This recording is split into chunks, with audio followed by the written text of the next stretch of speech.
Drama की शुरुआत में हम यहाँ पर कैप्टन यू चैन को देखते हैं एंड साथ ही साथ में उसके ग्रैंडपा को, जो कि यहाँ पर पूरे के पूरे आर्मी के सुपर हेड होते हैं। एंड यहाँ पर वो यू चैन को ब्लाइंड डेट पर जाने के लिए कहते हैं, तो फिर यहाँ पर यू चैन निकल पड़ता है। फिर यहाँ पर यू चैन की टकरार होती है एक लड़की से, जो कि हमारे इस ड्रामा की फीमेल लीड है एंड इसका नाम रैनन होता है। यहाँ पर वो रैनन को देखते ही समझ जाता है कि यही वो लड़की है जिसने ग्रैंडपा की जान बचाई थी। एंड हमें यहाँ पर फ्लैशबैक का सीन बताया जाता है, जहाँ पर एक बार ग्रैंडपा जो है यू चैन से कह रहे थे ब्लाइंड डेट पर जाने के लिए, लेकिन यू चैन ने मना कर दिया। तो ग्रैंडपा यहाँ पर नीचे टहल रहे थे एंड वहाँ पर उनके साथ में कोई नहीं था एंड अचानक से उन्हें हार्ट अटैक आ गया था। तो फिर यहाँ पर रैनन ने ही उसकी जान बचाई थी एंड यहाँ पर प्रेजेंट में उसके ग्रैंडपा ने भी रैनन के साथ में उसकी ब्लाइंड डेट को फिक्स किया है। तो यहाँ पर रैनन उसे सॉरी बोलकर फटाक से भरकर उस घर के अंदर चली जाती है जहाँ पर ग्रैंडपा होते हैं। एंड ग्रैंडपा ने यहाँ पर उसे ये कहकर बुलाया होता है कि उन्हें हार्ट पेन वापस से हो रहा है, इस वजह से वो बेचारी इतना भाग भाग कर वहाँ तक आई होती है। फिर बाद में यहाँ पर ग्रैंडपा कहते हैं कि टेंशन मत लो, मैं अब ठीक हो चुका हूँ। एंड यहाँ पर वो कहने लगती है कि मैंने आपको पहले कहा था कि इतना जल्दी डिस्चार्ज होने की कोई ज़रूरत ही नहीं थी। फिर बाद में इतने में यहाँ पर यूजन आ जाता है, जहाँ पर ग्रैंडपा यूजन से इंट्रोडक्शन करवाते हैं एंड यहाँ पर वो उन दोनों को शादी करने के लिए कहते हैं।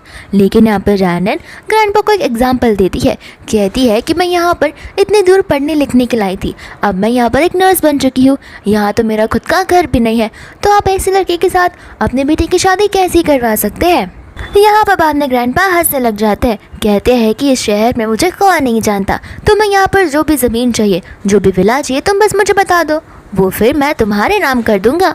यहाँ पर बाद में रैनन देखने लगती है यूचन की ओर एंड यूचन यहाँ पर ऐसे इशारे करता है कि जैसे ग्रैंडपा मेंटली रिटार्डेड हो चुके हैं। फिर बाद में यहाँ पर वो से पूछने लगती है कि आखिर चल क्या आ रहा है और तुम इसके ग्रैंडसन कैसे हो। तो फिर यूचन कहता है कि मैं इनका ग्रैंडसन नहीं हूँ, मैं तो यहाँ पर एक नॉर्मल माली का बेटा हूँ एंड यहाँ पर वो मुझे अपने बच्चे जैसा ही मानते हैं, इस वजह से वो मेरी शादी करवाना चाहते हैं। एंड मैं मंथली इतना कुछ अर्न नहीं करता और ये कपड़े ये तो मैंने बस इसके लिए पहने क्योंकि ग्रैंडपा मुझे इन कपड़ों में देखना चाहते थे। यहाँ पर रैनन उसकी बातों पर विश्वास करने लगती है। दूसरा ग्रैंडपा को समझ नहीं आता कि आखिर ये ऐसी ऐसी बातें क्यों कर रहा है, इससे कह रहे ग्रैंडपा की उसको सारी सच्चाई बताए। इतने में यहाँ पर रैनन को हॉस्पिटल से कॉल आ जाता है एंड यहाँ पर पता चलता है कि वोटिंग के अकॉर्डिंग रैनन को हॉस्पिटल की जॉब से निकाल दिया गया है। रैनन यहाँ पर उन्हें कहती तो है कि मैंने बहुत मेहनत की थी, फिर भी ऐसे क्यों, लेकिन यहाँ पर वो कॉल वाली से बता देती है कि तुम्हें तो पता ही है अपॉर्चुनिटी उन्हें मिलती है जो यहाँ पर पहचान वाले होते हैं और यहाँ पर तुम किसी को सब्जेक्ट में जानती भी नहीं हो, तो तुम्हारी सेटिंग हम नहीं लगवा पाए। वह यहाँ पर रैनन नाराज़ हो जाती है। दूसरे यहाँ पर ग्रैंडपा होते हैं जो अपने ग्रैंडसन यूसेन से पूछते हैं कि आखिर तुमने उसे ऐसा झूठ क्यों कहा। तो यहाँ पर वो बताने लगता है कि देखो ये यहाँ पर अकेली रहती है, ये किसी को जानती भी नहीं और इसके अकॉर्डिंग इसके पास ना घर है ना ज़्यादा पैसा है, तो क्या पता वो घर और पैसे को देख के मेरे साथ शादी करने के लिए रेडी हो गई होगी, तो और क्या पता वो मेरे सारे पैसे लेकर भाग जाए। तो ग्रैंडपा कहते हैं खबरदार तुमने ऐसा कुछ कहा, तो वो ऐसी लड़की बिल्कुल भी नहीं है। यूचन कहता है कि ग्रैंडपा आपको पता नहीं है आजकल किस किस तरह की लड़कियां बाहर घूमती है जो ऐसे ही गोल्ड डिगर होती है और लड़कों को ठग लेती है। फिर बाद में यहाँ पर रैनन जो है वो शादी के लिए हाँ कह देती है, जहाँ पर यूचन मन में सोच लगता है कि देखा मुझे तो लगा ही था कि ये गोल्ड डिगर है करके, लेकिन मैं इससे शादी बिल्कुल नहीं करने वाला हूँ। यहाँ पर ग्रैंडपा बड़े खुश हो जाते हैं और उन दोनों को कहते हैं मैरिज रजिस्ट्रेशन जाने और अपना मैरिज सर्टिफिकेट बनाने के लिए। और यहाँ पर रैनन ने उसके साथ शादी करने के लिए इसके लिए हाँ कहा रहता है कि वो उसके घर पर रहेगी, क्योंकि अब वो बेचारी हॉस्पिटल में रहा करती थी उसके डोम रूम में, लेकिन अब जब उसकी जॉब चली गई है तो वो हॉस्पिटल में कैसे रह सकती है। फिर बाद में यहाँ पर नेक्स्ट डे वो लोग अपना रजिस्ट्रेशन करवा कर आ जाते हैं, जहाँ पर उन्हें उनका सर्टिफिकेट भी मिल जाता है और उसे यकीन नहीं हो रहा होता, सिर्फ एक घर पर रहने के लिए उसे ये सब करना पड़ रहा है। इतने में यहाँ पर ग्रैंडपा आता है जो उन्हें देखकर बड़े खुश हो जाता है। फिर बाद में यहाँ पर रैनन से कह रहे होते हैं कि अगर ये तुम्हें ज़रा सा भी तंग करे या परेशान करे तो तुरंत आकर मुझे बता देना। एंड यहाँ पर पीछे से कान लगाकर यूचन उनकी बातों को सुनने की कोशिश कर रहा था। फिर बाद में यहाँ पर ग्रैंडपा चले जाते हैं, जहाँ पर वो उसे कहने लगता है कि देखो तुम मुझसे ज़्यादा एक्सपेक्टेशन मत रखना, क्योंकि मेरी सैलरी ही 3000 है, मैं मालिक का बेटा हूँ और मैं एज ए सिक्योरिटी गार्ड काम करता हूँ। रैनन कहती कोई बात नहीं और मुझे भी तुमसे कुछ झूठ नहीं कहना। मैंने तुम्हारे साथ शादी इसके लिए की क्योंकि मेरी शादीशुदा नहीं हूँ एंड यहाँ पर उस वजह से मुझे हॉस्पिटल की जॉब से निकाल दिया जा रहा था, तो मुझे अर्जेंसी में यहाँ पर जॉब करना ही था, इस वजह से। फिर बाद में यहाँ पर वो उसे $10,000 का एक बिल चेक भी देती है, कहती है कि तुम इसे अपने अकाउंट में डिपॉजिट करवा सकते हो, ये हम दोनों के लिए है। एंड ये बात देखकर और सुनकर यूचन सोच में पड़ जाता है कि क्या पता उसने यहाँ पर रैंडन को मिसजज किया हो तो। लेकिन इतने में यहाँ पर उसका असिस्टेंट आता है जो कि उसे कमांडो कर बुलाता है एंड यहाँ पर वो फटाक से बाद में उसे हग करने लगता है, लेकिन वो उसे असल में हग नहीं कर रहा था, वो यहाँ पर उसके फेस को छुपा रहा था ताकि कोई भी लोग उसकी वाइफ के फेस को ना देख पाए, क्योंकि अगर ऐसा होता तो फिर यहाँ पर वो लोग उसकी वाइफ पर अटैक करने की कोशिश करते। यहाँ पर रैनन को लगता है कि वो उसे हग कर रहा है। फिर बाद में यहाँ पर वो उसे माफ़ी मांगती है, वहाँ से चली जाती है। दूर से यहाँ पर वो अपने असिस्टेंट जी के साथ होता है। जी यहाँ पर उसे कुछ मिशंस के बारे में बता रहा था।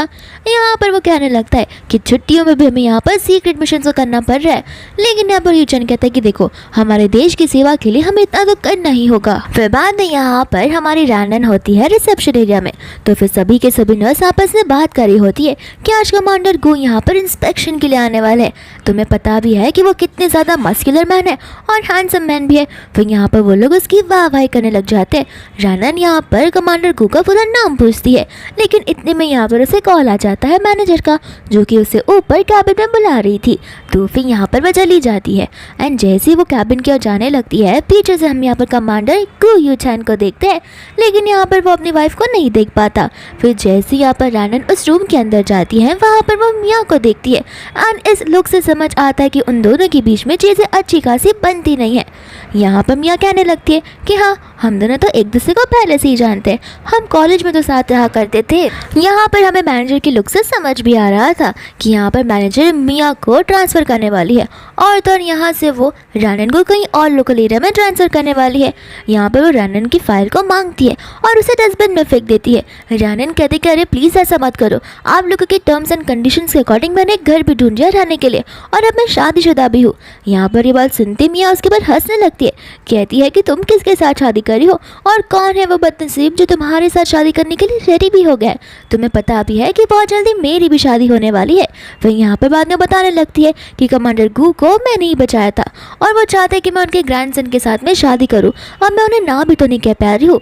मैनेजर यहाँ पर शॉक हो जाती है, कहती कि वो तुम ही लड़की हो जिसने यहाँ पर उसे ग्रैंडपा को बचाया था। तो यहाँ पर मियाँ कहते कि हाँ, उन्होंने मुझे अपनी फ़ोटो भी दी थी और चलो वैसे भी बहुत जल्दी हम दोनों की शादी होने वाली है।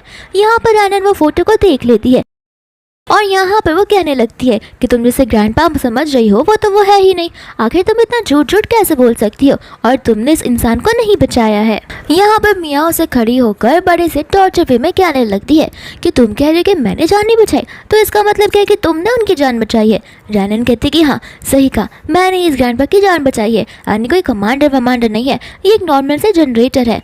तो फिर यहाँ पर मैनेजर बोलने लगती है कि तुम्हें तो कुछ पता ही नहीं है कि वो कौन है, उनकी real identity as a commander ही है। जब तुम्हें कुछ पता नहीं है तो तुम इतना साफ साफ झूठ क्यों बोल रही हो, बेहतर होगा तुम सच्चाई को कबूल कर लो। रैनन कहते कि अगर दम है तो फिर जाकर सीसीटीवी फुटेज को चेक कर लो, उसमें सब कुछ कैप्चर हो गया होगा। लेकिन यहाँ पर मैनेजर और मियाँ उनमें से कोई भी यहाँ पर उसकी बात सुनने के लिए रेडी नहीं था। यहाँ तक कि मैनेजर उसकी फाइल को लेती है और फेंक देती है हवा में। एंड यहाँ पर रैनन को याद आती है बात अपनी मम्मा की, जहाँ पर उसकी मॉम की एक आखिरी विश थी कि रैनन उसी हॉस्पिटल में एज ए नर्स काम करे और लोगों की जान बचाए। फिर यहाँ पर रैनन को गुस्सा आ जाता है। फिर बाद में हम यहाँ पर यूचैन को देखते जो कि जनरल डायरेक्टर के साथ में था एंड यहाँ पर बाजू वाले रूम में झगड़ा हो रहा था। तो फिर यहाँ पर उन्हें सारी की सारी आवाज़ सुनाई दे रही थी। यहाँ पर यूचैन को गुस्सा आ जाता है कि आखिर वो कौन है जो मेरी वाइफ बनने का नाटक कर रहा है। तो फिर वो तीनों की दोनों ये देखने के लिए चल पड़ते हैं। और यहाँ पर दूसरे मियाँ और मैनेजर जो है वो दोनों के दोनों मिलकर रैनन पर टूट पड़ती है। रैनन यहाँ पर उन्हें भी सुना देती है। मैनेजर कहते कि जितनी बड़बड़ करनी है कर लो, लेकिन मेरे कैबिन के बाहर जाकर कहो। एंड यहाँ पर रैनन कह देती है कि मैं अपर हेड में जाकर तुम्हारी कंप्लेन करूँगी। फिर बाद में यहाँ पर वो अपने सारे के सारे जो डॉक्यूमेंट्स है वो उठाने लग जाती है। एंड यहाँ पर मियाँ रैनन को धीरे से कहती है कि तुम्हें पता है मेरा भाई मिस्टर गू के अंडर ही काम करता है, तो फिर तुम कितनी भी सच बोल लो आखिर तुम्हारा सच कभी बाहर आने ही नहीं वाला है। एंड यहाँ पर रैनन को समझ आता है कि मियाँ तो यहाँ पर साफ साफ झूठ बोल रही है। फिर बाद में यहाँ पर रानन गुस्से में उसे सुना देती है, जहाँ पर मैनेजर रानन को सुनाना शुरू कर देती है और वो दोनों के दोनों यहाँ पर रानन को धक्के मार रही थी। लेकिन इतने में यहाँ पर मिस्टर गु यानी कि यूचन आ जाता है, जो कि रानन को पकड़ लेता है। यहाँ पर सभी लोग उसे ही मिस्टर गु समझ रहे होते हैं, हालांकि वो मिस्टर गु यूचन तो होता ही है, लेकिन यहाँ पर अपनी वाइफ के सामने वो नाटक कर रहा था, तो वो कहने लगता है कि मैं मिस्टर गु नहीं हूँ, मिस्टर गु तो ये है। यहाँ पर जी अपने मन में सोचने लग जाता है कि ये मुझे कमांडर अचानक से क्यों बना रहा है। फिर बाद में यहाँ पर जी कहने लगता है कि आखिर यहाँ पर चल क्या रहा है। तो मैनेजर यहाँ पे बताने लगती है कि ये लड़की बड़ी चालाक है और बड़ी चंट इंसान है। यहाँ पर ये कह रही है कि इसने ग्रैंडपा की जान बचाई थी, यानी कि आप ही ग्रैंडपा की, लेकिन यहाँ पर हमें पता है कि मिया ने उसकी जान बचाई थी। फिर बाद में यहाँ पर यूचन कहने लगता है कि आखिर तुम्हारे पास प्रूफ क्या है। मैनेजर यहाँ पर यूचन पर चिल्लाने लगती है कि तुम जैसे असिस्टेंट यहाँ पर बीच में बातें क्यों कर रहे हो। एंड यहाँ पर जी उस पर चिल्ला देता है कि तुम्हारी हिम्मत कैसे हुई इसकी तरह से बात करने की। एंड वो ऐसा इसलिए करता है क्योंकि वो उसका कमांडर होता है और अपने कमांडर को रिस्पेक्ट करना ही सबसे इम्पॉर्टेंट चीज़ होती है। यहाँ पर रानन भी सोचती है कि आखिर मिस्टर गु यहाँ पर मेरे हस्बैंड को क्यों प्रोटेक्ट कर रहे हैं। फिर बाद में जी कहने लग जाता है कि वो मेरा असिस्टेंट है एंड मुझे उस पर पूरा भरोसा है, वो जो कहेगा सच ही कहेगा, तुम यहाँ पर उसे उल्टी मुँह बात नहीं कर सकती। बाद में यहाँ पर मिया जो है वो फोटो दिखाना शुरू कर देती है और दर्जी यहाँ पर उस फोटो को ले लेता है एंड वो तो ग्रैंडपा ही होता है। एंड वो डर के मारे यहाँ पर यूचन को वो फोटो दे देता है, कहता है कि मेरा असिस्टेंट तुम्हें ये सब एक्सप्लेन करेगा। यहाँ पर यूचन कहने लग जाता है कि ये कोई आर्मी के लीडर वीडर नहीं है, ये तो एक नॉर्मल सा जनरेटर है और वो मेरे ग्रैंडपा है, तुमने किसी और इंसान को गलत समझ लिया है। यहाँ पर मियाँ मन में सोचने लग जाती है कि शायद से मैंने गलती से कोई और फोटो ही चुरा ली है। फिर बाद में यहाँ पर वो उन दोनों पर गुस्सा करने लगता है कि तुम यहाँ पर अपनी कलीग को ही बुली करिए, तुम्हें शर्म नहीं आती। और यहाँ पर वो जी को आगे भेजता है, जहाँ पर जी एज अ कमांडर उन्हें बड़ी बड़ी डांट लगाता है एंड कहता है कि तुम दोनों को तो यहाँ पर रहने का हक भी नहीं है। फिर वो दोनों के दोनों यहाँ पर माफ़ी मांगने लगती है एंड जी यहाँ पर रानन की तारीफ करते हुए कहता है कि तुम हॉस्पिटल में रहने के लायक हो और ये दोनों बिल्कुल नहीं, इन्हें तो मैं अच्छे से सबक सिखा कर रहूँगा। एंड यहाँ पर इनडायरेक्टली उसका हस्बैंड उसे बड़ी अच्छे से हेल्प कर देता है। फिर बाद में यहाँ से वो लोग बाहर जाने लगते हैं। रानन यहाँ पर यूचन से पूछती है कि आखिर कमांडर को तुम्हें लेके इतने प्रोटेक्टिव क्यों थे एंड तुम यहाँ पर उनके अंदर कैसे काम करते हो, तुम तो नॉर्मल से सिक्योरिटी गार्ड हो ना। यहाँ पर यूचन कहने लग जाता है वो एक्चुअली मैं जिस जगह का सिक्योरिटी गार्ड हूँ ना, तो वो जो कंपनी है उनकी फैमिली ओन करती है एंड यहाँ पर मेरे स्किल्स को देखकर वो चाहते हैं कि मैं उनके अंडर थोड़ा बहुत काम कर लूँ, बस इस वजह से। फिर बाद में यहाँ पर रानन से पूछने लगती है कि क्या मैं तुम्हारे घर रह सकती हूँ। यहाँ पर मिस्टर गु शॉक हो जाता है क्योंकि अगर रानन उसके साथ उसी के घर पर रहेगी तो फिर मिस्टर गु का सारा भांडा फूट सकता है एंड यहाँ पर यूचन नहीं रहेगा और उसे उसकी आइडेंटिटी का पता चल जाएगा। तो फिर यहाँ पर वो उसे कहने लगता है कि देखो फिलहाल तो मेरा घर बहुत मैसी है, लेकिन मैं जाकर उसे क्लीन अप कर दूंगा, फिर मैं शाम को खुद ब खुद तुम्हें लेने के लिए आ जाऊंगा। इतना बोलकर वो वहाँ से चला जाता है, जहाँ पर रैंडन को यूचन का बिहेवियर बड़ा अच्छा लगता है। उसे लगता है कि कितना पोलाइट, हम्बल और काइंड इंसान है। फिर बाद में यहाँ पर यूचन चला जाता है ग्रैंडपा के पास में, जहाँ पर ग्रैंडपा उसे बड़ा सुना रहे होते हैं। कहते हैं कि इस पूरी की पूरी कंट्री में मेरा एक रेपुटेशन है जो कि तुमने पान में मिला दिया है एंड यहाँ पर तुमने मुझे जनरेटर का पोस्ट दिया है और खुद को सिक्योरिटी गार्ड का। तुम्हें समझ भी आ रहा है कि तुम कितना बड़ा झूठ बोल रहे हो। मुझे यहाँ पर रैनन को सारी बातें बतानी होगी। एंड यहाँ पर जैसे ही वो फ़ोन को लेता है, यूजन उनका फ़ोन वापस रख देता है। कहता है कि देखिए ग्रैंडपा, मैंने अभी अभी उससे शादी की है एंड शादी के पहले उसने मुझे कहा था कि वो मेरे घर पर रहेगी, तो क्या पता ये विला देखकर वो ऑब्सेस हो गई हो। एक बार मैं उसको जान लूँ, परख लूँ और उसके बाद में हम उसे सच्चाई बता सकते हैं। ग्रैंडपा कहते कि तब तक कहाँ सड़कों पर रहोगे क्या। यूजन कहते कि आप टेंशन मत लीजिए, मैं उसकी कुछ अरेंजमेंट्स कर लूँगा। फिर बाद में यहाँ पर वो अपने असिस्टेंट को कॉल लगाता है, जहाँ पर वो उसे घर बुक करने के लिए कहता है। असिस्टेंट कहता है कि ठीक है, वो विला खाली पड़ा है, मैं उसे क्लीनिंग करवा देता हूँ। यहाँ पर वो उसे चिल्ला कर कहता है, बोलता है कि मुझे एक नॉर्मल सा घर चाहिए 80 स्क्वायर फीट का, उससे ज़्यादा नहीं। एंड हाँ, एक सस्ती बुस्ती सी कार भी खरीद लेना। फिर बाद में यहाँ पर रैनन को लेकर उसके घर पर आ जाता है। रैनन यहाँ पर इस बिल्डिंग को देखकर सोच पड़ जाती है, कहती है कि तो नई बिल्डिंग है एंड यहाँ पर जो घर है वो कुछ ज़्यादा एक्सपेंसिव है। तुम पक्का सिक्योरिटी गार्ड का ही काम करते हो ना, क्योंकि उसकी सैलरी में यहाँ पर घर खरीदना बहुत मुश्किल काम है। घर खरीदना तो छोड़ो, हम उसे रेंट आउट भी नहीं कर सकते। फिर बाद में यहाँ पर वो सोच पड़ जाता है। रैनन कहती है घर तक तो ठीक था, और ये कार, इतनी लग्जरियस कार तुम्हारे पास कहाँ से आई। फिर बाद में यहाँ पर उसे एक आइडिया आता है। तो फिर यूजन कहने लगता है कि मैंने कहा था ना कमांडर गु को हमारी शादी के बारे में पता है, तो फिर यहाँ पर ये घर उन्होंने मुझे ऐसे गिफ्ट दिया है और ये कार तो मैंने रेंट पर ली है और इस कार के लिए मुझे उन्हें धीरे धीरे पे करना पड़ेगा। ऐसे भी ये उनकी सेकेंड हैंड कार है जो कि वो चलाते नहीं है, इस वजह से उन्होंने मुझे दे दिया। एंड मन यहाँ पर वो जी क्यों गालियाँ दे रहा होता है कि इसे मैंने कहा था एकदम गरीबों जैसे चीज़ करने के लिए, लेकिन ये इंसान तो पूरा उल्टा ही कर बैठा। फिर बाद में यहाँ पर वो लोग ऊपर की ओर चले जाते हैं। यूचन यहाँ पर रानन को देखकर मन में सोच रहा था कि ये यहाँ पर एक्टिंग कर रही है या फिर ये सच में इतनी पागल है जो मेरी बात इतनी आसानी से मान रही है। हालांकि मुझे लगता है कि मेरी वाइफ के साथ मुझे ऐसा ट्रीटमेंट नहीं करना चाहिए, लेकिन क्या पता ये आगे जाकर कोई ठग निकली तो। फिर यहाँ पर जैसे ही वो लोग घर के अंदर आते हैं, रानन तो पूरे के पूरे घर को देखकर एकदम सरप्राइज हो जाती है क्योंकि वो बहुत बड़ा घर होता है। यूचन मन में सोच रहा था कि मेरे लिए तो ये घर बहुत ही छोटा है, न जाने यहाँ का बाथरूम कितना छोटा सा होगा, लेकिन यहाँ पर रानन को ये घर बड़ा मस्त लगता है और बहुत ज़्यादा स्पेशियस भी। फिर बाद में यहाँ पर रानन बड़ी थॉटफुल होती है। वो सोचती है कि ये इतनी सारी अरेंजमेंट्स कर रहा है तो शायद से मुझे भी यहाँ पर अपना पॉसिबिलिटी योगदान देना चाहिए। तो फिर यहाँ पर वो कुछ पैसे जमा करती है एंड उसे देने लग जाती है, लेकिन यहाँ पर वो उसे टॉवल में देकर अपना मुंह मोड़ लेती है और शर्माने लग जाती है। तो फिर यहाँ पर वो उसे कहने लगता है कि ये सब क्या कर रही हो तुम।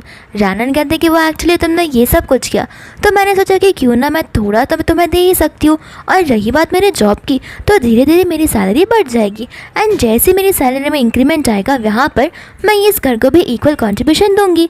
यहाँ पर बाद में मन में सोच लग जाता है कि आखिर ये सचमुच नाटक कर रही है या फिर क्या पता ये सचमुच यहाँ पर एक इंटरेस्टिंग लड़की है जो कि बहुत भोली भाली सी है और ये ऐसी बाकी लड़कियों जैसी नहीं है। यहाँ पर रानन से पैसे दे रही होती है जहाँ पर उसका हाथ गलती से टॉवल पर लग जाता है एंड टॉवल यहाँ पर खुलकर नीचे गिर जाता है, जहाँ पर दोनों के दोनों शॉक हो जाते हैं। फिर रानन उसकी टॉवल लेने में मदद करती है और तो यहाँ पर वो उसके ऊपर फिसल कर गिर जाती है।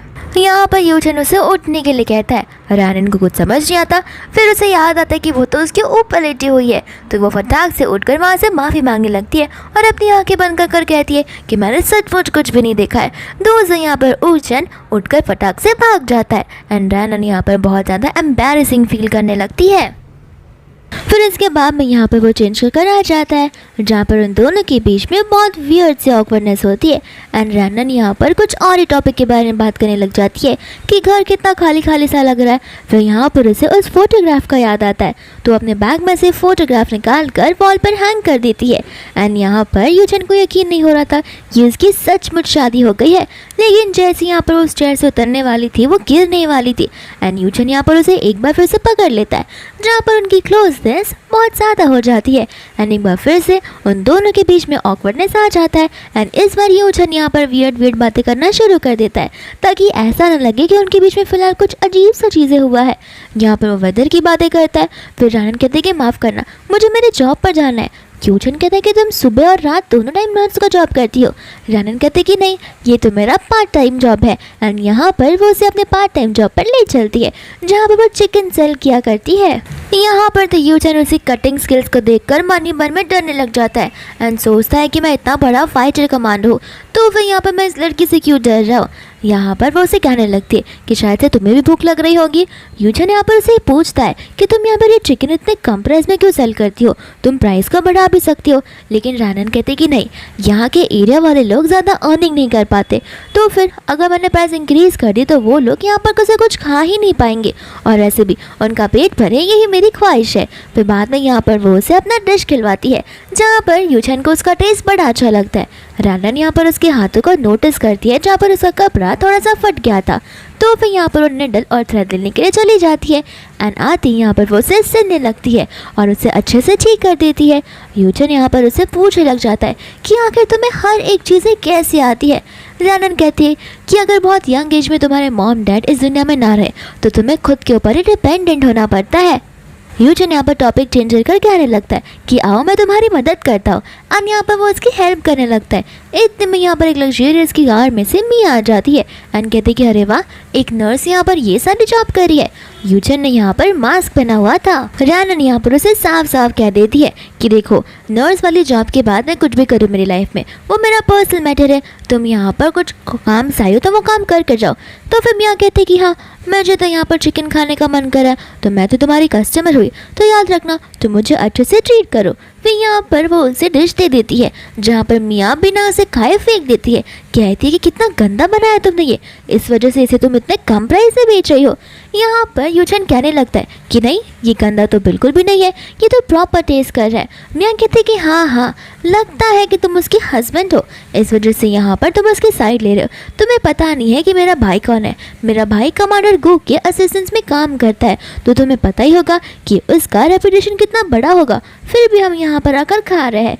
यहाँ पर यूचन अपना मास्क उतार देता है, जहाँ पर उसका भाई कमांडर गू को देखकर शॉक हो जाता है और यहाँ पर बाद में वो उसे नील डाउन करके माफ़ी मांगने लगता है।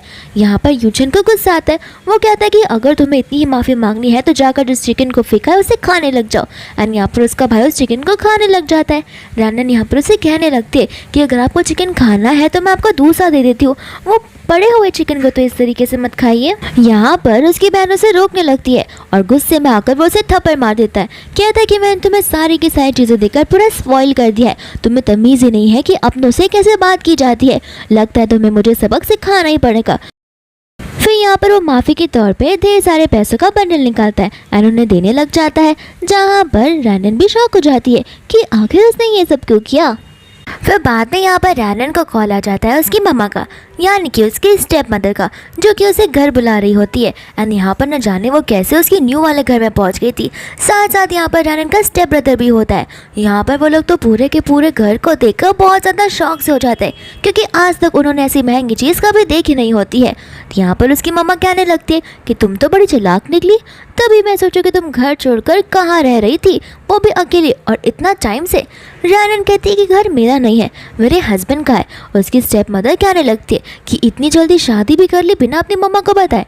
रैनन यहाँ पर उसे अपनी लाइन क्रॉस करने से मना करती है, तो फिर उसकी मम्मी जाकर चुपचाप बैठ जाती है एंड यहाँ पर वो उसे पैसे मांगने लगती है, लेकिन रैनन यहाँ पर कुछ भी देने से मना कर देती है।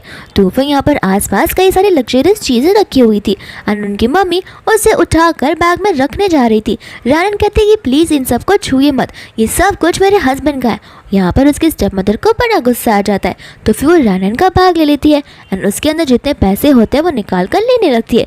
रैनन उनसे बहुत मना करती है कि उसने बहुत मेहनत से वो सब कमाया है, तो उसकी स्टेप मॉम बोलने लगती है हाँ तो मेहनत से कमाया तो इसमें मैं क्या करूँ, ऐसे भी ये सारे पैसे मैं तुम्हारे डैड के इलाज के लिए यूज़ करने वाली हूँ, और उस बुढ़ी ने तो इतना लोन ले लिया है कि हम लोन चुकाते चुकाते ही मर जाएंगे। यहाँ पर यूचन उसकी बातों को सुन रहा होता है एंड वो आंटी रैनन से कह रही थी कि तुम्हारी शादी हो चुकी है ना, तो जाओ जाकर अपने हस्बैंड से हमें पैसे देने के लिए कहो। रैनन यहाँ पर ऐसा करने से साफ मना कर देती है एंड यूचन यहाँ पर रैनन को अंदर बुला लेता है एंड यहाँ पर यूचन उसे काट देने लगता है, ये कहते हुए कि इसके अंदर 1 लाख है, यहाँ पर तुम ये अपने डैड के लिए यूज़ कर सकती हो।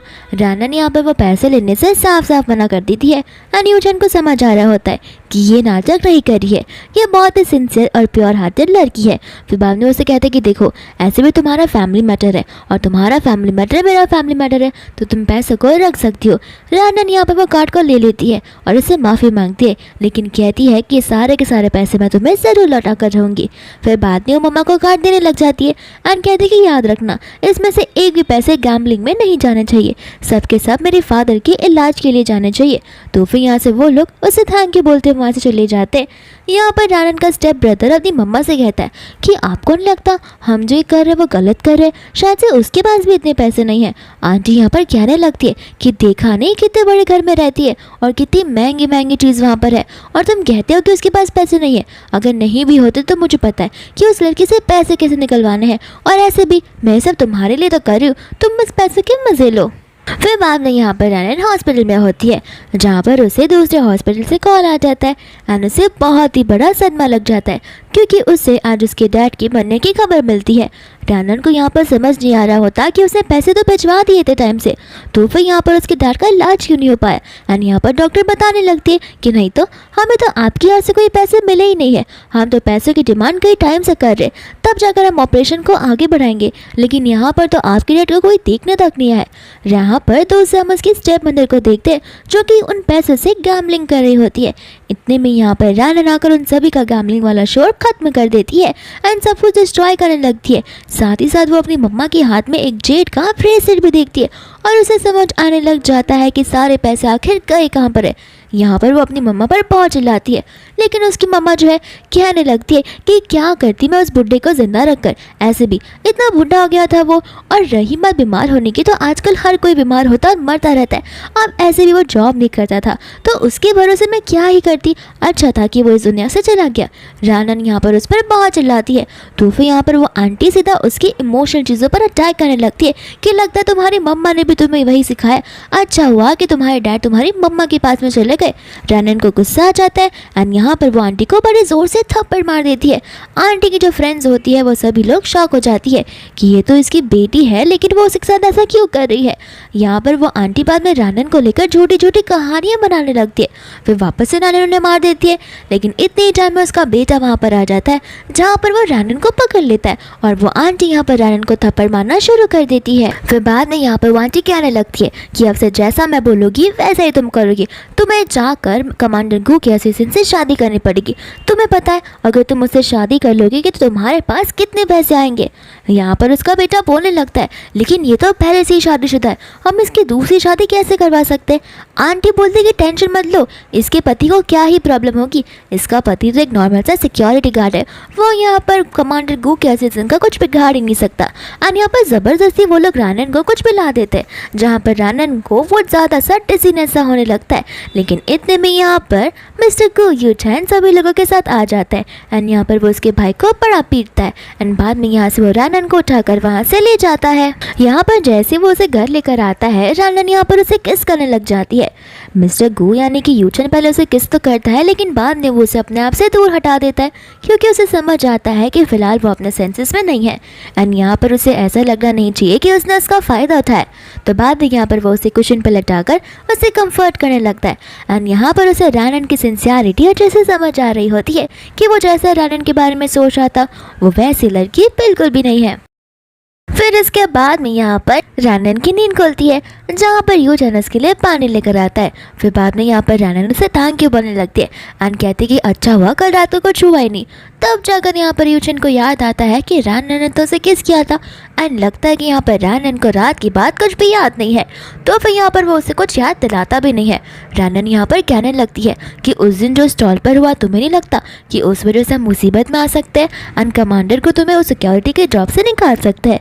यूचन कहने लगता है कि वो मुझे क्यों जॉब से निकालेंगे, उल्टा वहाँ पर उन्होंने मिया को उसकी डॉक्टर वाली पोजीशन से छीन लिया था एंड कमांडर गू कोई ऐसे वैसे इंसान नहीं है जो यहाँ पर अपनी फैमिली रिलेशंस को देखकर कुछ काम करे, वो बड़े ही ऑनेस्ट इंसान है, उन्होंने सच्चाई का साथ दिया। यहाँ पर भी रानन बड़ी खुश हो जाती है ये सोचते हुए कि उन दोनों की जॉब एकदम सिक्योर है। फिर इसके बाद में यहाँ पर मिस्टर गू यानी कि यूचन चला जाता है रानन की हॉस्पिटल में। यहाँ पर रानन उसे पूछने लगती है कि तुम यहाँ पर क्या कर रहे हो। यूचन कहने लगता है कि मैं तो बस यहाँ पर इंस्पेक्शन के लिए आया हुआ था। फिर बाद में रानन यहाँ पर उसे कल के लिए वापस से थैंक यू कहने लगती है। यूचन कहता है कि अगर तुम्हें मुझे थैंक यू बोलना ही है तो क्यों ना तुम मुझे एक मील ट्रीट करो। रानन कहते हैं कि ठीक है। यूचन कहता है कि हाँ मैं यहाँ पर डिसाइड करूँगा कि हमें जाना कहाँ है। रानन कहते हैं कि ठीक है मैं डिसाइड करूँगी कि हमें पहनना कहाँ है एंड यहाँ पर वो दोनों कपड़े पहनकर आ जाते हैं एक रेस्टोरेंट में, लेकिन वो लोग कोई नॉर्मल से कपड़े नहीं बल्कि स्कूल यूनिफॉर्म पहन कर आए होते हैं। रानन यहाँ पर रेस्टोरेंट देखकर शॉक हो जाती है, कहते कि तुम्हें पता भी है ये कितना एक्सपेंसिव रेस्टोरेंट है। यहाँ पर यूचन को समझ नहीं आता कि आखिर वो रानन को क्या कहे। रानन कहते कि हमें यहाँ से जाकर कहीं और जाना चाहिए, लेकिन यूचन कहते कि देखो ऐसे भी ये जो रेस्टोरेंट है वो तो मिस्टर गू ओन करते हैं, तो फिर यहाँ पर अगर मैं डाइन इन करूँगा तो मुझे डिस्काउंट मिलेगा। रानन कहते कि ऐसी बात है तो हम फिर यहाँ पर जा सकते हैं एंड यहाँ पर बाद में वो लोग अंदर चले जाते हैं। दोस्तों यहाँ पर रानन सारा का सारा मेन्यू का प्राइस देकर शॉक हो जाती है, लेकिन यूचन उसे डिस्काउंट वाली बात याद दिलाता है तो रानन वापस से खुश हो जाती है। दूसरा यहाँ पर उस रेस्टोरेंट का जो मैनेजर होता है वो मिस्टर गू को देख लेता है एंड यहाँ पर वो एक लड़की को भी देखता है यानी कि रानन को, तो फटाक से मिस्टर गू यानी कि यूचन की मम्मा को कॉल कर कर बता देता है कि आपका बेटा किसी लड़की के साथ डेट पर आया है और ये ज़िंदगी में पहली बार हो रहा है और मैं इसके लिए बहुत खुश हूँ, आप चाहो तो आकर अपनी आंखों से देख भी सकती हो। फिर बाद में यहाँ पर यूचन उसके लिए गिफ्ट लेकर आया होता है। रानन यहाँ पर वो गिफ्ट लेने से एक्सेप्ट नहीं करती यूशन कहता है कि देखो प्लीज़ इसे ले लो, मैं यहाँ पर अपनी सेविंग से तुम्हारे लिए ये सब लेकर आया हूँ। रैनन को और गुस्सा आ जाता है। वो कहते हैं कि तुम्हें समझ भी आता है कि सेविंग्स किसके लिए रहती है। सेविंग्स इसलिए रहती है ताकि हम हमारे अर्जेंट टाइम में उसे यूज़ कर पाए, ना कि ऐसे लाविश से गिफ्ट खरीदने के लिए। यूशन कहता है कि देखो अर्जेंट टाइम आएगा तो देखा जाएगा, लेकिन फिलहाल मेरी लाइफ में प्रीशियस अगर कोई इंसान है तो वो तुम हो, और मैं तुम्हें खुश करने के लिए कुछ भी कर सकता हूँ। एंड यहाँ पर बाब ने वो उसे एक ब्रेसलेट दे देता है। रैनन यहाँ पर ब्रेसलेट को देखकर समझ जाती है कि वो कितना एक्सपेंसिव होगा, लेकिन यूशन उसे कहता है कि तुम इसका भाव मत देखो, मेरे मन के भाव देखो। दूसरे हम यहाँ पर थोड़ी सी एक ओल्ड लेडी को देखते हैं जो कि यहाँ पर उन दोनों को देख रही होती है, एंड वो कोई और नहीं बल्कि यूशन की मम्मा थी। फिर यहाँ पर वो बड़ी खुश हो जाती है कि फाइनली मेरा बेटा लड़कियों के साथ घूम रहा है, वरना मुझे तो लगा था कि उसे लड़की ही पसंद है। फिर बाद में यहाँ पर उनका खाना आ जाता है, जहाँ पर रैनन जो है एज अ गुड वाइफ सबसे पहला बाइट निकाल कर उसे खिलाने वाली थी। यूशन यहाँ पर उसे देख ही जा रहा था, तो रैनन को लग रहा था कि शायद से वो गलत काम कर रही है, तो वो वापस से फोक को पीछे ले लेती है, लेकिन यूशन उसका हाथ पकड़कर खुद ब खुद उसे खा लेता है। फिर बाद में यहाँ पर वो अपनी मम्मा को नोटिस करता है, जहाँ पर वो डर सा जाता है, एंड यहाँ पर रेस्टरूम का बहाना बनाकर वो अपनी मम्मा से मिलने चला जाता है एंड पूछता है कि आप यहाँ पर क्या कर रही हो। तो वो कहने लगती है कि मैं आज यहाँ पर वो चीज़ देखने आई हूँ जो दुनिया में कभी भी पॉसिबल नहीं है, एंड मुझे यकीन नहीं हो रहा कि तुम यहाँ पर अपनी गर्लफ्रेंड के साथ आए हो। यूशन कहते हैं कि वो मेरी गर्लफ्रेंड नहीं है। तो फिर उसकी मॉम यहाँ पर सैड हो जाती है, कहती है कि गर्लफ्रेंड नहीं है, लगता है नॉर्मल सी फ्रेंड होगी। यूशन कहते हैं कि नहीं वो मेरी वाइफ है, और उसकी मम्मा यहाँ पर और भी खुश हो जाती है। बाद में यहाँ पर यूशन उसे सारी की सारी स्टोरी बताने लगता है। यहाँ पर वो आंटी कहते हैं कि रुको मैं अभी जाकर उसे मिलती हूँ, एंड एज ए गिफ्ट ये रेस्टोरेंट उसके नाम कर देती हूँ। यूशन कहते हैं कि मेरी बात तो सुन लो, उसे हमारी आइडेंटिटी के बारे में अभी तक कुछ पता नहीं है, और मैं उसे बहुत जल्दी बताने का सोच रहा हूँ, तब आप जाकर उसे कह सकती हो, लेकिन फिलहाल हम कोई भी चीज़ रिवील नहीं कर सकते। फिर बाद में यहाँ पर रैनन को मिल जाती है शीन, जो कि उसी स्कूल में हुआ करती थी, एंड यहाँ पर शीन उसे देखकर यहाँ पर उसका मजाक उड़ाने लगती है कि मैंने सुना है कि तुमने यहाँ पर सिक्योरिटी गार्ड के साथ में शादी कर ली है, और तुम यहाँ पर बड़े से रेस्टोरेंट में कैसे आ गई खाना खाने के लिए। यहाँ पर रैनन उसे सुनाना शुरू कर देती है। तो फिर यहाँ पर वो उसके हाथों में ब्रेसलेट देखती है, एंड शीन उस ब्रेसलेट को तोड़कर नीचे फेंक देती है। रैनन को बड़ा गुस्सा आ जाता है, तो फिर वो शीन को सुनाने लगती है, कहती है कि ये रियल था, लेकिन शीन के अकॉर्डिंग वो ब्रेसलेट फेक होता है। तो फिर यहाँ पर वो अपने हस्बैंड की मदद लेने लगती है, जहाँ पर उसका हस्बैंड जो है यहाँ पर बेचारी रैनन को सुनाना शुरू कर देता है, एंड इतने में वो उसके ऊपर हाथ भी उठाने वाला था, लेकिन फटाक से यहाँ पर यूशन आकर उसे पंच मार देता है। कहता है कि तुम्हारी हिम्मत कैसे हुई मेरे वाइफ के साथ इतनी बदतमीजी से बात करने की। यहाँ पर उसका हस्बैंड यूशन से डर नहीं रहा होता है, क्योंकि उसे लग रहा था कि ये तो मामूली सा सिक्योरिटी गार्ड है। फिर बाद में यहाँ पर वो उन्हें कहने लगता है कि इस ब्रेसलेट को तोड़ने के लिए तुम्हें कंपेंसेशन पे करना ही होगा। तो फिर यहाँ पर वो लोग कहने लगते हैं कि हम ये सब नहीं करने वाले, तुम्हें तो हम अभी बताते हैं। फिर यहाँ पर उसका हस्बैंड जो है कॉल कर कर head of the police officer को वहाँ पर बुला देता है। उसे लग रहा होता है कि वो उसकी साइड लेगा, लेकिन पुलिस ऑफिसर जैसे ही आता है यहाँ पर वो मिस्टर गू को पहचान लेता है, एंड बाद में यहाँ पर वो उसे सैल्यूट करना चाहता तो है, लेकिन यूशन उसे इशारे करता है। फिर बाद में यहाँ पर वो लोग उस ब्रेसलेट को देखकर बोलने लगते हैं। यूशन कहते हैं कि सर अगर आप चाहो तो फिर इस ब्रेसलेट के पीछे एक बारकोड है, कॉल कर कर पता लगा सकते हो कि ये रियल है या फिर फेक है। एंड पुलिस ऑफिसर ठीक वैसा ही करते हैं, एंड यहाँ पर वो ब्रेसलेट रियल निकलता है, जो कि मिस्टर गू के नाम पर खरीदा गया है। रैनन यहाँ पर मिस्टर गू के नाम पर खरीदा गया है सुनकर थोड़ी सी शॉक हो जाती है। फिर बाद में यहाँ पे वो दोनों के दोनों यानी कि शीन और उसका हस्बैंड डरने लग जाते हैं, एंड पुलिस उन्हें अपने साथ ले जाती है। रैनन यहाँ पर गुस्से में मिस्टर गू को देख रही होती है, एंड यहाँ पर मिस्टर गू यानी कि यूशन कंफ्यूज था कि मैंने इसे इतना अच्छा गिफ्ट दिया, लेकिन यहाँ पर ये मुझे ऐसे देख क्यों रही है। एंड यहाँ पर रैनन उसे पूछती है कि मुझे कभी नहीं पता था कि तुम चोरी कर सकोगे, ये जो ब्रेसलेट है वो तो मिस्टर गू के नाम पर है, तो फिर यहाँ पर तुमने मुझे ये क्यों कहा कि ये ब्रेसलेट तुमने खरीदा है करके। इतने में यहाँ पर यूशन की मम्मा आ जाती है, जो कि रैनन को अपनी डॉटर इन लॉ कहने लगती है। बाद में यहाँ पर वो उसके हाथों में ब्रेसलेट को नोटिस करती है, एंड कहने लगती है कि ओह ये ब्रेसलेट, ये मुझे याद है, ये ब्रेसलेट तो यहाँ पर इसने तुम्हारे ले लिया था, एंड मुझे तो लग रहा था कि ये किसी गर्लफ्रेंड के लिए ले रहा है, लेकिन मुझे पता नहीं था कि तुम दोनों की शादी हो गई है। तब जाकर यहाँ पर रैनन को थोड़ा बहुत सोच समझ में आने लगता है। उसकी मम्मा को यहाँ पर लगने लगता है कि रैनन को कुछ तो शक जा रहा है, तो वो उसे पूछती है। रैनन कहती है कि लेकिन ये ब्रेसलेट तो गो के नाम से फाइल हुआ है, गो फैमिली के नाम से। तो फिर यहाँ पर उसकी मम्मा कहते कि हाँ तो मेरा पूरा नाम तो गो शीशा है, तो फिर ऑफकोर्स ही बात है कि मेरे नाम पर ये चीज़ खरीदी गई है। एंड रनन को यहाँ पर बड़ा बुरा लगता है अपने हस्बैंड पर एलिगेशंस लगाने के लिए। तो फिर यहाँ पर वो उससे माफ़ी मांगने लगती है। आंटी कहते कि जाने दो, ऐसे भी तुम्हें इसे सुनाना है तो सुनाओ, मारना है तो मारो, तुम्हारा हस्बैंड है, तुम जो चाहो उसके साथ कर सकती हो एज अ वाइफ, और ये बात तुम्हारी तो मैं तुम्हें अपने घर पर इन्वाइट करना चाहूँगी। एंड यहाँ पर वो उसे ज़रूर हाँ कहती है। फिर बाद में यहाँ पर यूचन अपनी मम्मा को लेकर साइड में जाता है, कहता है कि आखिर आपने रनन को यहाँ पर घर पर क्यों इन्वाइट किया। उसकी मम्मा यहाँ पर उसे कहने लगती है कि सबसे पहले जाओ और अपनी आइडेंटिटी को मेरी बहू के सामने रिवील करो, आखिर तुम कब तक उसे ऐसे रखने वाले हो। और रही बात उसे घर पर इन्वाइट करने की, तो वो मेरी बेटी है, मैं जब चाहे तब उसे अपने घर पर बुला सकती हूँ। यहाँ पर यूचन कहता है कि हाँ हाँ बुला लो, जब वो इतने बड़े घर पर आएगी तो सोच में पड़ जाएगी कि इतने गरीब इंसानों के पास में इतने बड़े बड़े विला कहाँ से आ रहे हैं। उसकी मॉम कहती है कि ठीक है, मैं उसे तभी बुलाऊंगी जब यहाँ पर तुम उसे सारी सच्चाई बता दोगे तो। एंड बाद में यहाँ पर वो मान जाता है। फिर बाद में यहाँ पर वो दोनों के दोनों घर पर होते हैं, जहाँ पर यूचन उसे उसकी फैमिली के बारे में पूछ रहा था।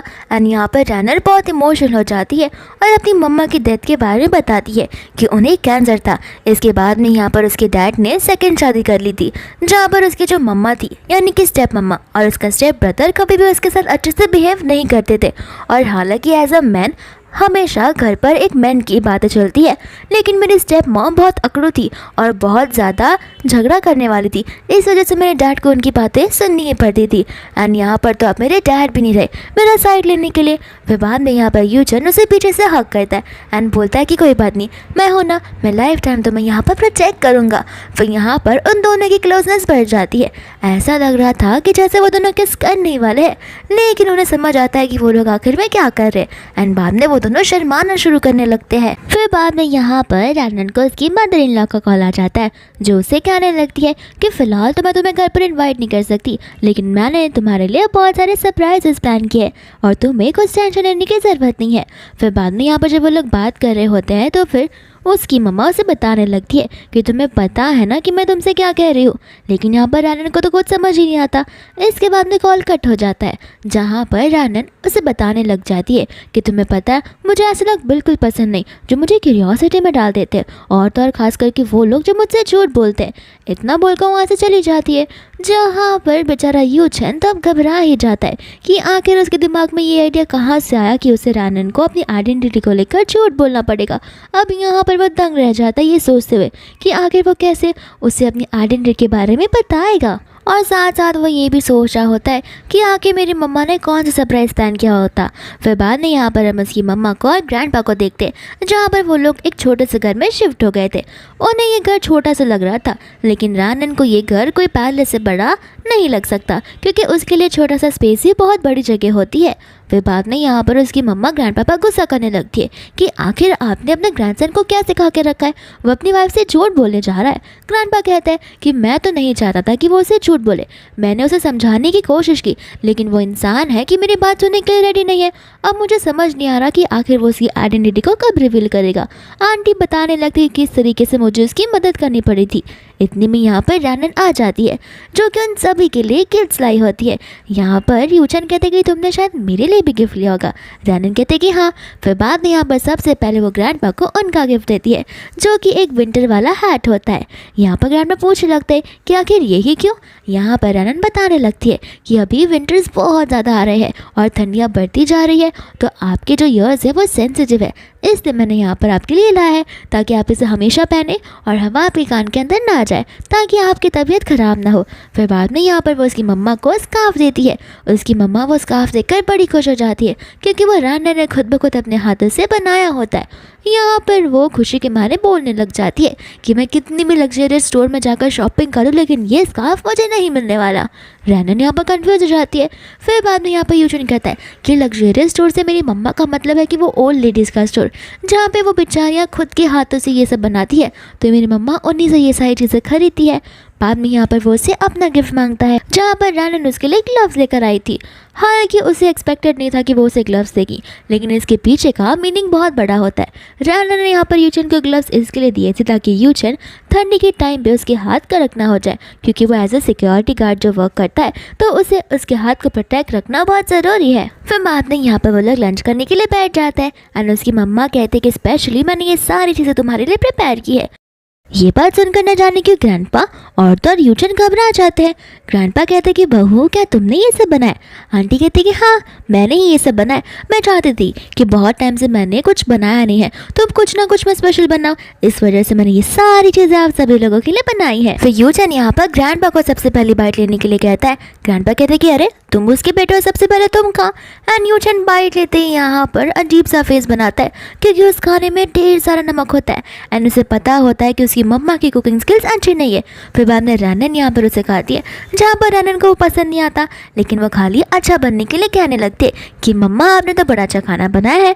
फिर बाद में ग्रैंडपा वो खाने को खाते और उनका मुंह ही बिगड़ जाता है। तो फिर यहाँ पर वो वाइन की बोतल लेकर आ जाते हैं, लेकिन रैनन उन्हें पीने से साफ साफ मना कर देती है क्योंकि वो उनकी हेल्थ के लिए फिलहाल अच्छा नहीं है। यूचन कहते कि लगता है तुम भी ड्रिंक नहीं करती हो। रैनन कहते कि चैलेंज मत लगाओ मुझसे, मैं बहुत ज़्यादा ड्रिंक कर सकती हूँ। एंड यहाँ पर वो पूरी की पूरी बोतल को खाली कर देती है। फिर यहाँ पर वो अपने सेंसेस में नहीं होती तो यूचन उसे लेकर बेडरूम में चला जाता है, जहाँ पर वो उसके गालों पर मल्टीपल किसेस कर रही थी। एंड यूचन नर्वस हो जाता है तो वो उसे वहाँ रेस्ट करने के लिए कहकर छोड़कर चला जाता है, लेकिन रैनन उसे रोकने लगती है, कहती है कि थैंक यू इस तरीके से मेरा ध्यान रखने के लिए। तो यूचन उसे लेकर सुलाने लगता है एंड यहाँ पर रैनन को उसकी मम्मा की याद आती है, जहाँ पर वो रोने लग जाती है। फिर यूचन उसे लोरी गाते हुए कंफर्ट करता है, जहाँ पर रैनन सो जाती है। एंड सुबह उठते ही यहाँ पर रैनन का सर दुखने लगता है। यहाँ पर उसे बाद में धीरे धीरे कर रात रात को क्या हुआ था वो सारी बातें याद आने लगती है, जहाँ पर उसे समझ नहीं आ रहा होता कि आखिर अब वो यूचन को कैसे फेस करेगी, और उसे बहुत एम्बैरेसिंग भी फील हो रहा होता है। फिर यहाँ पर वो ऐसा सोचने लगती है कि क्यों ना मैं उससे मिलूँ और ऐसा एक्ट करूँ कि जैसे कुछ हुआ ही ना हो। फिर उसे लगेगा कि मैं भूल गई हूँ एंड वो मुझे याद थोड़ा दिलाएगा। इसके बाद में यूचन आ जाता है, जहाँ पर आते ही वो उसे कहने लगता है कि मुझे पता है तुम्हें सब कुछ याद होगा क्योंकि तुम यहाँ पर कहे जा रही थी कि मैं कोई भी बात नशे के चक्कर में भूलती नहीं हूँ। और यहाँ पर रैनन ब्लश करने लग जाती है। फिर बाद में यहाँ पर रैनन होती है अपने हॉस्पिटल में, जहाँ पर एक नर्स आकर रोने लग जाती है कि वैंग ने मेरे से ज़बरदस्ती करने की कोशिश की। तो फिर वो चली जाती है वैंग को सबक सिखाने के लिए, लेकिन यहाँ पर वैंग बातों से मान ही नहीं रहा था। वो रैनन को भी यहाँ पर छेड़ना शुरू कर देता है। फिर बाद में यहाँ पर आ जाती है मिया, और न जाने मिया को कैसे इस हॉस्पिटल में एंट्री मिल जाती है। फिर मिया यहाँ पर सारे का सारा इंजाम जो है रैनन पर लगाती है एंड यहाँ पर बहुत बड़ा ड्रामा क्रिएट हो जाता है, जहाँ पर हॉस्पिटल के डायरेक्टर्स एंड सभी लोग आ जाते हैं, साथ साथ यूचन भी। एंड यहाँ पर मिया कहने लगती है कि इसका हस्बैंड तो नॉर्मल सा एक बस बॉडीगार्ड है, आखिर ये क्या ही कर लेगा। दूसरा यहाँ पर डायरेक्टर्स जब यूचन को देखते हैं तो वो शॉक हो जाते हैं एंड यूचन यहाँ पर उसे इशारे करने लगता है। वैंग को अपने पैसों का बहुत ज़्यादा ही घमंड था, लेकिन यहाँ पर हॉस्पिटल वालों को पता होता है कि उन्हें किसे सबसे ज़्यादा वैल्यू देना चाहिए। तो फिर यहाँ पर वो लोग सिक्योरिटी गार्ड को बुलाकर वैंग को वहाँ से निकाल देते हैं। फिर बाद में यहाँ से वो लोग रास्ते पर वॉक करते हुए जा रहे थे, जहाँ पर उन दोनों के बीच में बहुत ऑकवर्ड सा साइलेंस होता है, क्योंकि यहाँ पर रैनन को समझ नहीं आ रहा होता कि आखिर वो यूचन से क्या कहे। फिर यहाँ पर यूचन ही खुद उसे वहाँ पर कह देता है कि मैं नहीं चाहता कि हम दोनों अब कपल्स रहे। रैनन को यहाँ पर समझ नहीं आता, उसे ये लग रहा होता है कि शायद से वो उसे डिवोर्स की बात करने वाला है, लेकिन बात तो कुछ और ही थी। यूचन यहाँ पर उसे कहने लगता है कि मुझे लगता है कि हम कपल से भी और ज़्यादा एक अच्छे पार्टनर्स बन सकते हैं, एक अच्छे हस्बैंड एंड वाइफ बन सकते, प्रॉपर अरेंजमेंट की शादी करने के बाद में। और रही बात तुम्हारी, तो तुम्हें लेकर मैं पूरा का पूरा श्योर हूँ, तुम्हारी काइंडनेस, तुम्हारा प्योर हार्ट, और तुम इतनी भोली जो हो। मुझे पहले लगता था कि शायद से तुम यहाँ पर बहुत स्मार्ट गर्ल रहोगी और बाकी लड़कियों की तरह होगी, लेकिन तुम्हारे इस पर्सनालिटी को देखकर मैं पूरा श्योर हूँ कि तुम ही वो लड़की हो जिसके साथ मुझे मेरी लाइफ स्पेंड करनी है। यहाँ पर वो मन में सोच रहा होता है कि सारी सच्चाई बता दे, लेकिन उसे डर लग रहा था क्योंकि आज ही उसने अपनी फीलिंग को कन्फेस किया, और क्या पता रैनन गुस्से में आकर रिश्ता तोड़ दे। तो फिर यहाँ पर उन दोनों की क्लोजनेस बढ़ती है ना। यहाँ पर वो लोग किस करने वाले थे कि इतने में यहाँ पर उसका असिस्टेंट आ जाता है, जो कि उसे कमांडर गू करके कहता है, लेकिन वो उसकी वाइफ को देखकर नाम चेंज कर देता है एंड कहता है कि मेरा मतलब ये है कि कमांडर गू ने आपको एक इंपॉर्टेंट मिशन पर चलने के लिए कहा है। फिर यहाँ से वो चला जाता है। एंड दोस्तों यहाँ पर रानन को हॉस्पिटल से कॉल आ जाता है, जहाँ पे उसे इमरजेंसी में किसी प्लेस पर पहुँचना होता है क्योंकि वहाँ पर टेररिस्ट अटैक हुआ था एंड यहाँ पर कई सारे लोग जो है वो घायल हो चुके थे। फिर बाद में यहाँ पर हमें पता चलता है कि यूचन भी सिम वही जगह पे जा रहा है जहाँ पे टेररिस्ट ने अटैक कर दिया है एंड यहाँ पर उसका असिस्टेंट उसे सारी बातें समझाने लग जाता है। फिर बाद में यहाँ पर वो लोग उस लोकेशन में पहुँच जाते हैं, लेकिन उन्हें ये पक्का श्योर होता है कि वो लोग अंदर नहीं जा सकते। यहाँ पर अंदर से धमकी आई हुई थी कि अगर कोई भी कमांडो, पुलिस ऑफिसर या कोई भी एनिमी वाला लोग अंदर आने की कोशिश करेंगे तो फिर यहाँ पर जितने भी लोग हैं उन सबको बम से उड़ा दिया जाएगा। इस वजह से यहाँ पर वो लोग कोई एक्शंस नहीं ले पा रहे थे। दूसरा यहाँ पर रानन आ जाती है घायल लोगों की जान बचाने के लिए अपनी हॉस्पिटल की तरफ से, लेकिन यहाँ पर उसे अंदर जाने से मना कर दिया जाता है। फिर बाद में यहाँ पर उन दोनों में एक डील होती है कि खाली 2 ही डॉक्टर्स अंदर आ सकते हैं, उसके अलावा कोई भी अंदर नहीं आ सकता। तो फिर यहाँ पर रानन और यूचन फेक डॉक्टर बनकर अंदर चले जाते हैं, लेकिन यहाँ पर वो जो गुंडा होता है वो सीधा रानन को अपने पास बुलाता है एंड पास बुलाती यहाँ पर वो उसे गले पर चाकू रख देता है क्योंकि उसे यूचन पर ऑलरेडी शक चला गया था। बाद में यहाँ पर वो जो टेररिस्ट जो है वो बड़ी चालाकी से रानन के पूरे ऊपर बॉम्ब लगा देता है, यानी कि उसे सूट पहना देता है जिसके अंदर बॉम्ब फिरता। एंड यहाँ पर वो उसे कहने लगता है कि अब तुम इस लड़की को कैसे बचाओगे एंड मुझे पता है कि तुम यहाँ पर कमांडो हो। यहाँ पर यूचन कहने लगता है कि मैं एक नॉर्मल सा डॉक्टर हूँ। फिर बाद में यहाँ पर वो टेररिस्ट रानन को फेंक देता है एंड यूचन क्या चला जाता है ये कहते हुए कि मैं देखना चाहता हूँ कि आखिर तुम रियल में डॉक्टर हो या फिर नहीं। एंड यहाँ पर वो अपने आप को राइट प्रूव करने के लिए उस टेररिस्ट के साथ में फाइट नहीं करता, जहाँ पर उसे चाकू लग जाती है। एंड तब यहाँ पर रानन भाग कर उसके पास आती है एंड तभी यहाँ पर उस टेररिस्ट को वो मार गिरा देता है। फिर बाद में यहाँ पर यूचन उसके ऊपर से वो कोट लेकर खुद ले लेता है एंड यहाँ पर अपने फीलिंग्स को कन्फेस कर देता है एंड बोलता है कि याद है ना घर पर जब तुम अपनी फैमिली की स्टोरी बता रही थी तब मैंने तुम्हें कहा था कि मैं तुम्हें प्रोटेक्ट करके रहूँगा। बाद में यहाँ पर वो उसे किस करता है और वहाँ सीधा भाग जाता है उस सूट को लेके बहुत ज़्यादा दूर, ताकि वो बॉम्ब यहाँ पर मॉल में ना फुट पाए। एंड रानन यहाँ पर रोती रह जाती है और उसे पास की हर एक बात याद आने लग जाती है जहाँ पर उन्होंने हर एक समय एक दूसरे के साथ में बिताया होता है। लेकिन फिर हम यहाँ पर देखते हैं यूचन को जो कि हल्का सा घायल था लेकिन अब वो वापस आ चुका था। एंड बाद में यहाँ पर वो हॉस्पिटल में होता है जहाँ पर रानन उसके लिए बहुत घबरा गई थी। वो उसे कहने लगती है कि क्यों ना तुम अपना करियर स्विच कर लो तो। एंड यहाँ पर वो थोड़ा सा नर्वस हो जाता है क्योंकि उसे पता होता है कि रानन के अकॉर्डिंग वो नॉर्मल सा सिक्योरिटी गार्ड है, लेकिन उसे पता नहीं होता कि वो कैप्टन कमांडो की लिस्ट में आता है। इतने में यहाँ से रानन चली जाती है जहाँ पर उसे कॉल आने लगता है एक लॉयर का, जो उसे बताने लगती है कि अपने डैड ने मरने से पहले यहाँ पर कुछ घर आपके नाम पर करवाए थे आपके इनहेरिटेंस पे। और यहाँ पर रानन ये सारी बातें जानकर बहुत खुश हो जाती है, लेकिन खुशी के साथ साथ मुसीबतें भी तो आती है। तो फिर यहाँ पर उसकी स्टेप मॉम और स्टेप ब्रदर आ जाते हैं वसूली करने के लिए एंड यहाँ पर वो लोग हॉस्पिटल में आकर तमाशा खड़ा करना शुरू कर देते हैं।